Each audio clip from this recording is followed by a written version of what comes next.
Minsan, ang pinakamagandang biyaya ay ang anak na ipinaglaban ng isang ina. Noong dinadala pa lang kita sa aking sinapunan, maraming nagsabing bitawan ang pag-asa.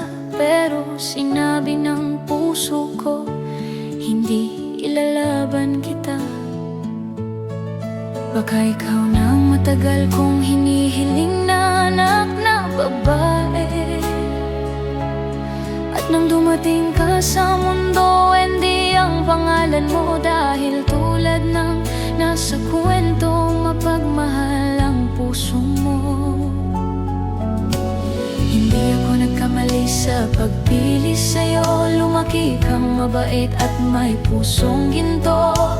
Ikaw ang munting himala ng buhay ko. At habang tumatagal, lalo kitang ipinagmamalaki.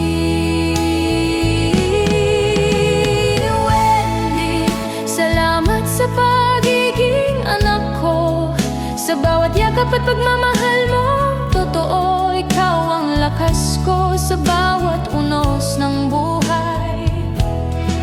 Ang best friend kong hindi kailanman nang iwan. Kung may isang biyayang ipagmamalaki ko, ikaw yun, anak, ang pinakamahal ko.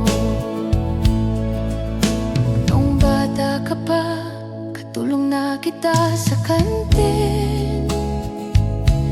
Pagod na pagod ka, minsan sa pinggan ka pa nakatulog. Kahit luma at sira ang suot mong mga sapatos, ngumiti ka pa rin at buong tapang na pumasok sa eskwela. Noong unang sweldo mo, buong buo mo itong ibinigay sa akin. Kasabay ng kuwintas na hanggang ngayon ay iningatan ko pa rin. Wendy, ikaw ang karamay ko sa bawat luha. Noong nawalang papa mo, hindi mo ko iniwang mag-isa sa bawat problema at bawat pagsubok na dumaan. Ikaw ang kamay na mahigpit kong hinawakan, mula sa iyakan hanggang sa tawanan natin. Ikaw ang anak na ipinagpapasalamat ko araw-araw. Ngayon isa ka ng private pilot dahil sa sipag at tiyaga.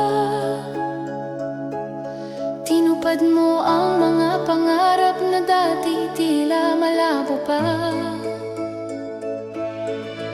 At ngayong may sarili ka ng pamilya sa Dubai, walid pakaingatan mo ang anak kong si Wendy habang buhay. Wendy, salamat dahil ipinakita mo sa akin na ang pagmamahal ng anak ay walang kapantay sa daigdig. Anak, kahit saan ka man dalhin ng iyong mga pakpak, ang puso ni mama ay laging magiging iyong tahanan. Ipinagmamali kita ngayon at magpakailanman, dahil ikaw ang pinakamagandang desisyong ipinaglaban ko noon. Lumipad ka man sa pinakamalayong himpapawid, hindi magbabago ang pagmamahal ni mama sa'yo. Salamat, Wendy. Ikaw, ako ang pinakamagandang regalong ipinagkaloob sa akin ng Diyos.